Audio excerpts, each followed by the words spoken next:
My name is Sondra. I'm a product manager, and I had the worst case of imposter syndrome. So I product managed it. I'm going to tell you how, because it helped me work faster and happier, like a machine, a happy machine. But first, I'll show you why imposter syndrome hits product managers harder than anyone. Most people, 70%, feel imposter syndrome at some point, and rates go up as your skill level increases. Doctoral students have some of the highest rates. 82% felt it at some point in this study. Well, step aside, doctors trying to save lives, because product managers have the real stress of saving products. A whopping 92% of product managers have felt imposter syndrome at some point, according to a survey of over 2,200 product managers. If you were looking for a fellow imposter, you came to the right place. Or you might be thinking, oh my gosh, only 8% of product managers are stable? No, possibly delusional. Of course, Well, I'll let Seth Godin explain. My answer is, well, of course you feel that way because you are an imposter, and so am I. Because if you are doing work that hasn't been done before, which means creativity or leadership, then you can't be sure it's going to work because it's never been done before. If you're creating new products or anything new, you can't be sure it's going to work because it hasn't been done before. Do you recognize this product? This is version 1 of Twitch, the company that changed gaming forever.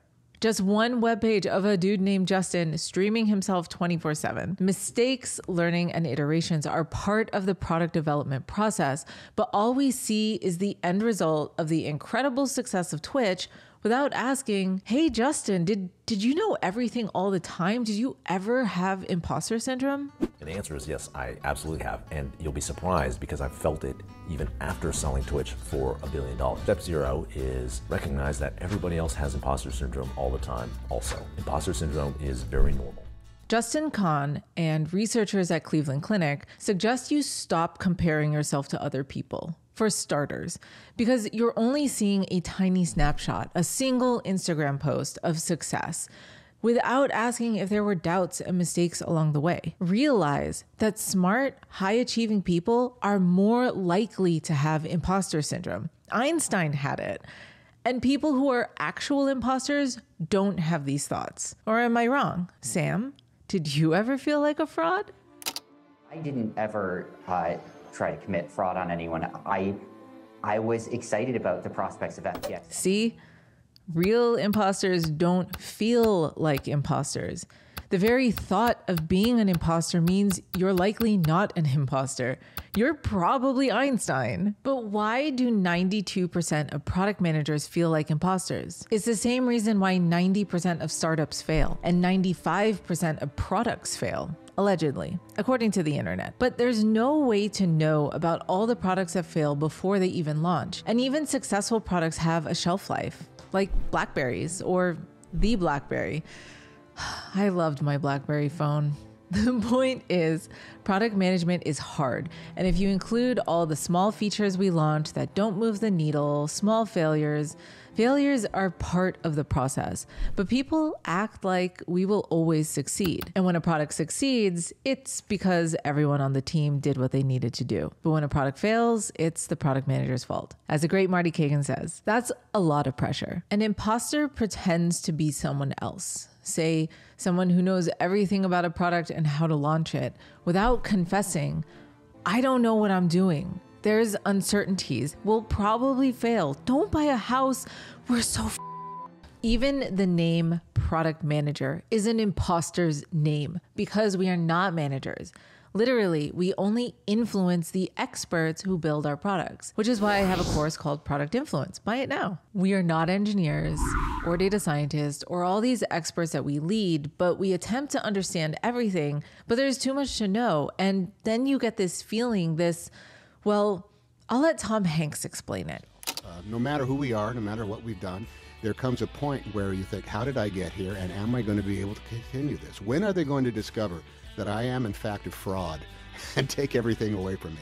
Imposter syndrome. I'm a fraud and they're going to catch me. This feeling vanishes with success. Sorry, no, it doesn't vanish. It gets worse. It gets way, way worse. The problem with success, well, I'll let Neil Gaiman explain it. The problems of success can be harder because nobody warns you about them. The first problem of any kind of even limited success is the unshakable conviction that you're getting away with something and that any moment now they will discover you. Ironically, the more you succeed, the more you see how much you don't know, and the more other people believe that you do know. And that's when you start to think, I should know all this stuff that people think I know.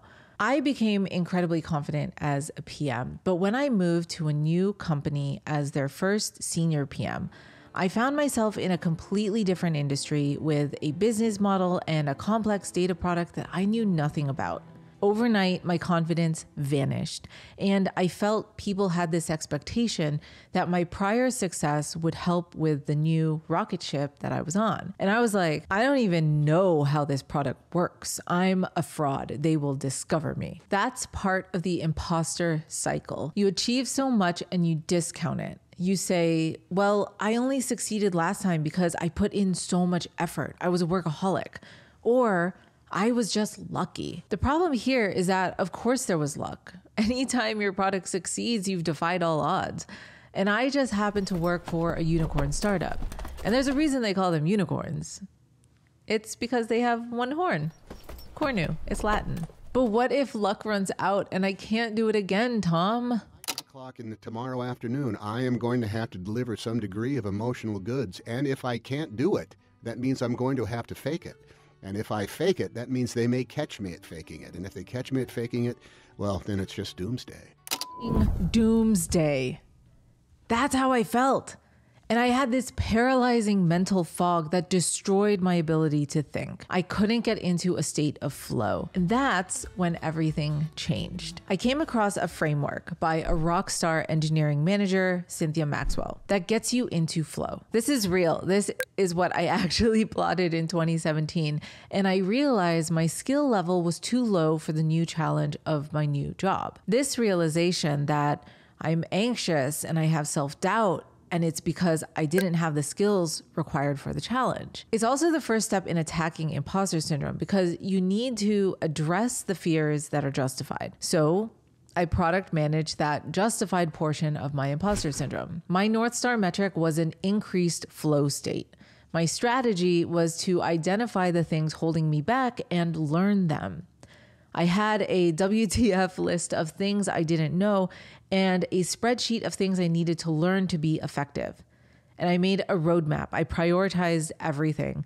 Friday afternoons, I would study and I tracked my progress. 1 month later, this is my actual chart. My OKR, nailed it. I was in flow. My brain functioned again. I used this exact same method later when I was promoted to a platform product manager. I was leading product for 6 teams in a really complex, extremely complex area that I knew nothing about. And I avoided the worst part of imposter syndrome, not all of it, but the crippling brain fog that stops clear thoughts. So why did this framework help? Cynthia Maxwell made these charts to measure flow because she wanted to improve job performance and satisfaction and reduce burnout rates after a talented engineer quit her team. Those are the exact same goals for treating imposter syndrome in research. They also recommend the same approach to recognize those feelings and address them with career development plans if they have merit. If you fear people will find out that you don't know something, well, go and know that's something. And most importantly, track and acknowledge your progress. Imposter syndrome doesn't live in the present. It's a theoretical worry that we will be caught in the future. So you don't even need all those skills today. You just need to know that your future self will be skilled and therefore the future threat no longer exists. Imposter syndrome is also rooted in discounting your accomplishments, which is hard to do when you're literally checking off a list of accomplishments and making progress. Here's my actual list. And I also have a template that you can use. It's in my Substack article, links below. You're gonna use that, aren't you? Damn it. In product management, you always want to get feedback to see if your product, or me in this case, was achieving my goal. I began to open up to other product managers on my team who I trusted, which sparked a light bulb moment. I remember admitting, well, I'll let Mike Cannon Brooks explain. I remember admitting to him that I felt that we did not deserve to be there, that we were well out of our depth, and at some time, someone was going to figure this out and send us home to Australia. And he, I remember, just paused and looked at me and said that he felt exactly the same way, and that he suspected all the winners were feeling that way, and that despite not knowing Scott or I or really anything about technology, he said that we were obviously doing something right and should probably just keep going. Now, this was a pretty big light bulb moment. This is the light bulb moment that you'll hear over and over again by people who overcome imposter syndrome. And it is step 2, according to the APA, to share your feelings. You can't be an imposter if you stop posturing and admit how you feel. It breaks the cycle here. And the light bulb moment is realizing that everyone else is going through the same thing. And you say, you're not an imposter. That's irrational. Look at all the things you've accomplished. You're great. And you both realize, maybe we should just keep going. Step 3 is what I call repeat in my product management courses. Say the same thing over and over so your audience doesn't forget it. The problem with getting stuck in the imposter cycle is that you are not acknowledging the truth of both your fears or the accomplishments that defy those fears. So remind yourself. Repeat. I journal every day. I write down both the fears I'm facing and the achievements that counteract those fearful thoughts. And then I ask myself, what's the worst that could happen? The product fails like most products? Been there. The last step is the best advice Neil Gaiman ever received. And Stephen King liked Sandman and my novel with Terry Pratchett, Good Omens, and he saw the madness that was going on, the long signing lines, all of that stuff, and his advice to me was this. He said, this is really great. You should enjoy it. And I didn't. Best advice I ever got that I ignored. Instead, I worried about it. I worried about the next deadline. This last piece is crucial. When you have an accomplishment, instead of flying past the feeling of relief and positive feedback, instead of discounting it to effort or luck, just stop and enjoy it. Celebrate your success. In product management, it's critical to show appreciation for people's accomplishments because they will be sad if you don't, and sad people don't work well. Well, this goes for you too. And celebrating that success means you're not discounting it, and the cycle stops here. Write it down and celebrate it again later too. Acknowledge that it wasn't just luck or overworking that got you there. No, you did that. That is how I product managed imposter syndrome. Remember, real imposters don't have imposter syndrome. You've got this. Wait, is that weird to say? Real imposters don't have imposter syndrome. You've got this. That means you've got imposter syndrome. Let me just do it one more time. Remember, real imposters don't have imposter syndrome. You've got this.